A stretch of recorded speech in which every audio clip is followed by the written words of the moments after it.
Okay, we're under the dash here, and I cut a little piece here, okay? So you can see there's the hole for the harness.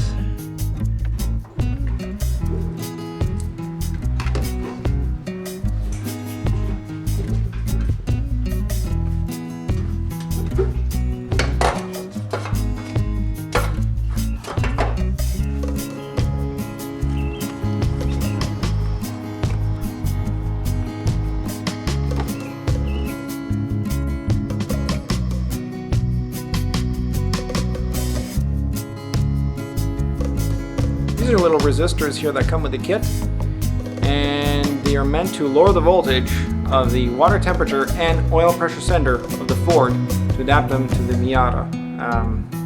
So I'm going to be installing these right now, a little solder.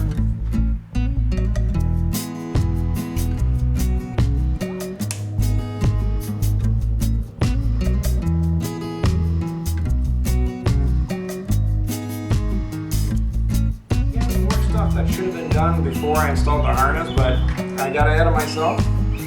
But I got to cut the red with white wire and the white with red wire. This has to do with water temperature and oil pressure. And we got to hook that into. We got to pull these wires all the way out of the loom. So I retaped this for no reason.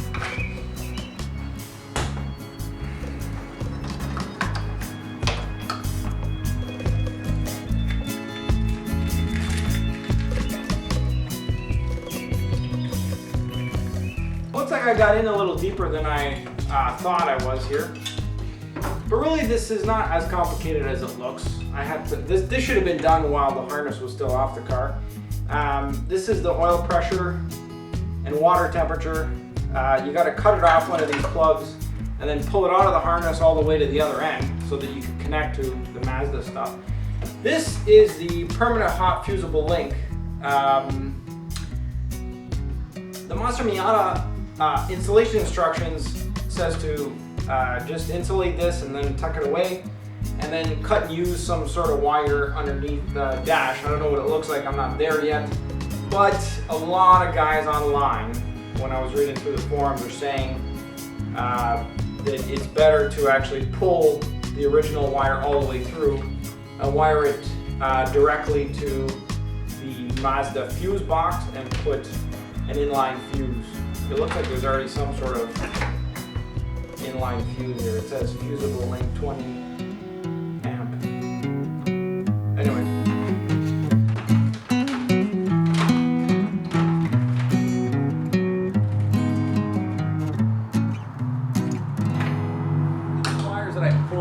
From the other end of the harness over there, and they end up making their way into the engine harness, and then they make their way out to the connections that I added the resistors yesterday.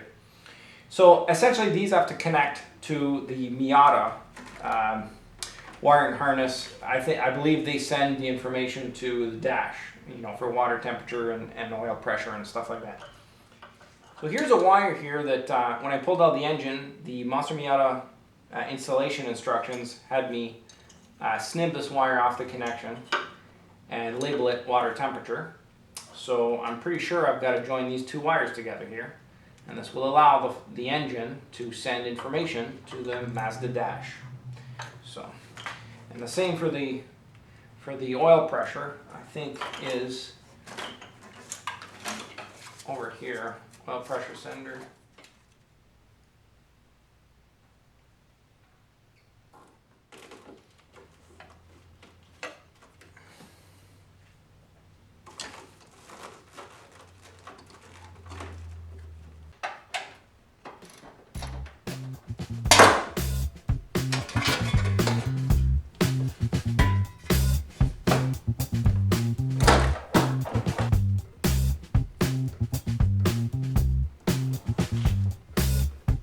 Leave a little bit of distance just in case I ended up cutting the wrong wire. The V8 Monster Miata installation manual states that this wire, It's supposed to be tan with yellow, but really, in my car, it's green with yellow. Kind of interesting. Yeah, about that wire I just cut in pin 4, it says in the manual, do not cut tan with yellow wire. In this case, green with yellow wire.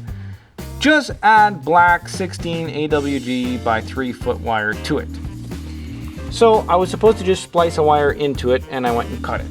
So that was kind of silly, so now I gotta solder it back together and add the wire to it. Now, I don't have a black wire, so blue will just have to do. So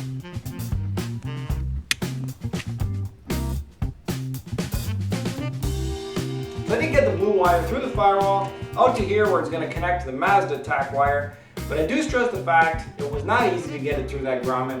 Do this before you install the harness on the car, unlike me, which didn't pay attention and installed the harness before I got some of these modifications done.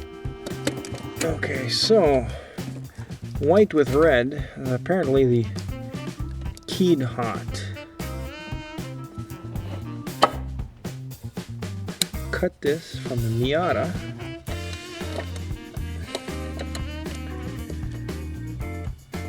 Here's something kind of interesting.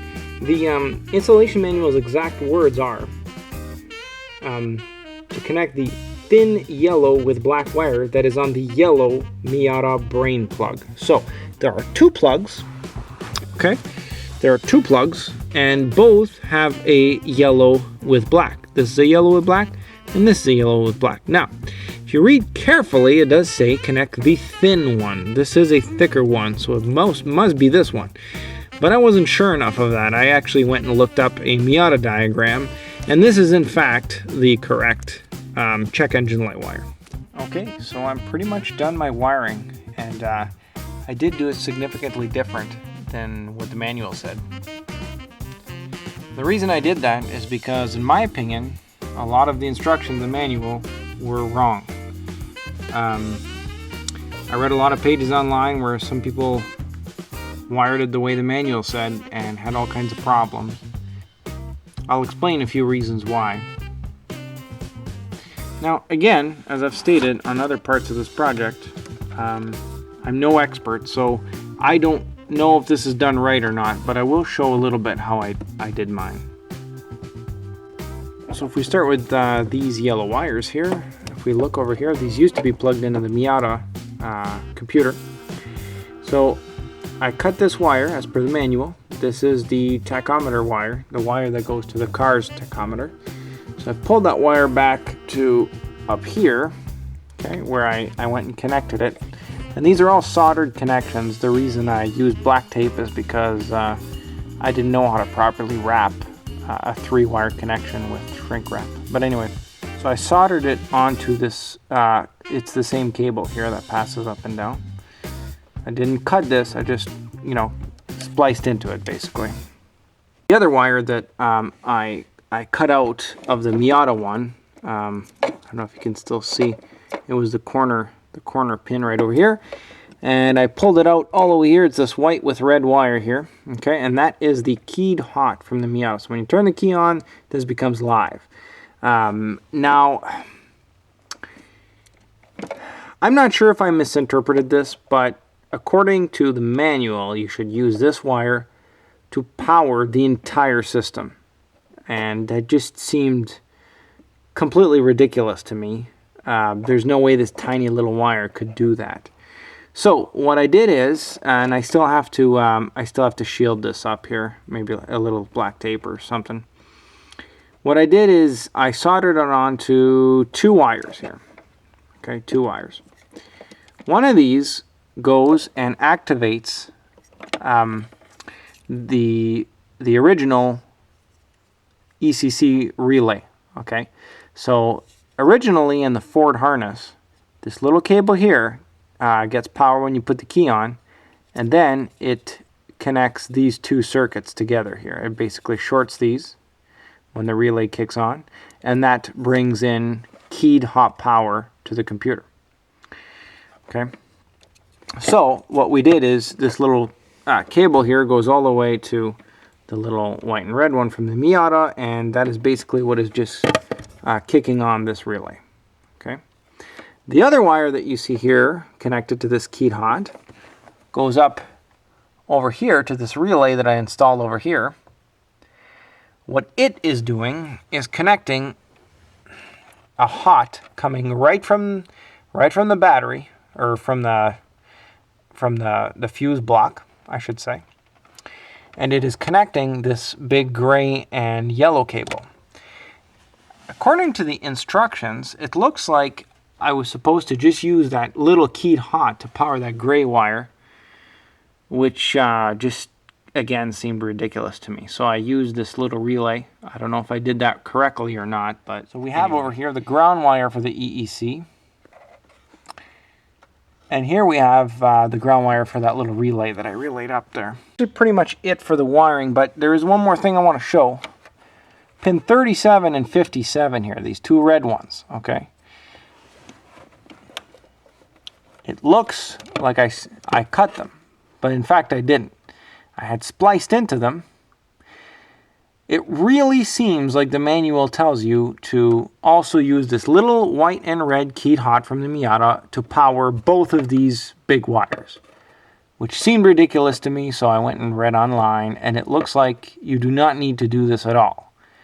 When you power this relay, a couple of these wires, these two wires over here, the orange and the red one, end up powering all of these. And I tested that. I used my voltage meter, and I was able to test and make sure that that is actually what happens.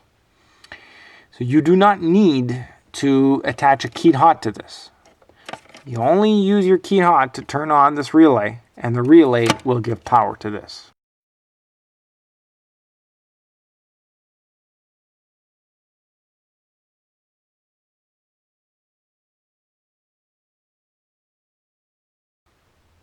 Because running all the power that this needs through this little wire would be crazy. You use this wire just to turn on the relay, and the relay feeds power to this using the main power wire that we ran. Another thing I'd like to mention is this black with orange wire over here.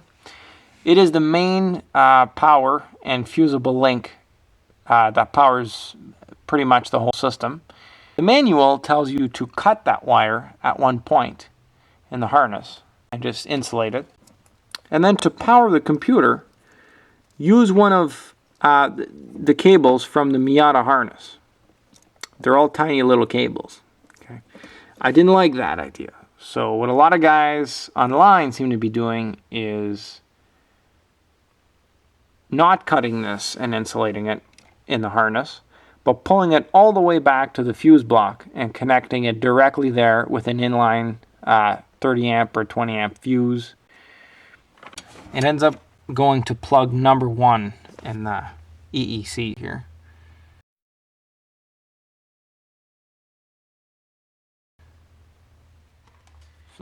And I know this looks complicated, but really, there's not too much to it. Once you figure out how everything works, it's not too big of a deal. The big thing is having to figure out how everything works, of course. But once you look at the diagrams and you kind of put 2 and 2 together, it takes a little bit of thinking, but once you did it, it really seems like no big deal. So. Now, does that not look a little nicer? Nice and neat. I just have to secure that EEC properly, and then we're good to go. Put the cover back on. Time has come for me to install the fuel pump jumper. So,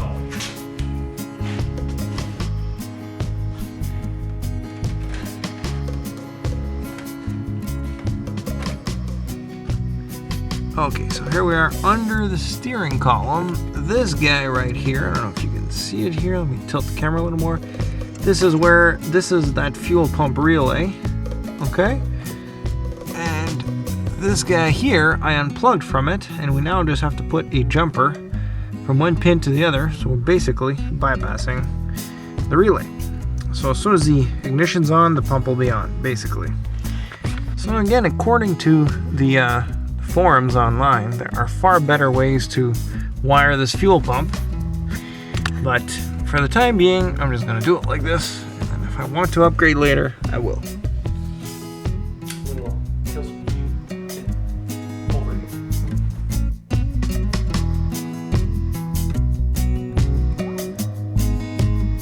just when I thought that I was done with the Miata wiring, I decided to kind of take apart the Miata wiring harness so that I could pull out properly the cable that goes to the alternator and the ones that go to the starter and all this stuff, and you know, route them properly.